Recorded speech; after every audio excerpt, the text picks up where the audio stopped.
పంచుకుంటారు. పాలు అమ్మేవాడు ఇల్లు తిరగాలి. సారాయి అమ్మేవాడి దగ్గరికి అందరూ వెళ్తారు. పాలల్లో నీళ్లు కలిపినావా అని అడుగుతారు.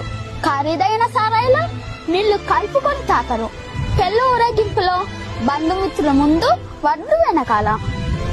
శవయాత్రలో శవము ముందు, బంధుమిత్రులు వెనకాల. శవాన్ని ముట్టినందుకు స్నానం చేస్తారు. మూగజీవులను చంపి పూజిస్తారు. కొవ్వొత్తుని వెలిగించి చనిపోయిన వారిని గుర్తు చేసుకుంటారు. కొవ్వొత్తుని ఆర్పి జన్మదినాన్ని ఆచరిస్తారు. హే మానవ, పుట్టినప్పుడు జాతకము, మధ్యలో నాటకము, చావగానే సూతకము, అయినా గది జనుల మధ్య కౌతకము. కష్టం వస్తే భగవంతుణ్ణి కొలుస్తారు. ఆయనకు రాబోయే కష్టాన్ని ఆపడు. నిత్యం భరిస్తే కొండంత కష్టాన్ని గోరంత చేసి సులువుగా దాటి శక్తి నీకిస్తాడు. నిన్ను కష్టాలు కుంభవృష్టిలా ముంచేస్తే నీకు గొడుగు పెట్టి కాపాడుతాడు. గుర్తుంచుకో.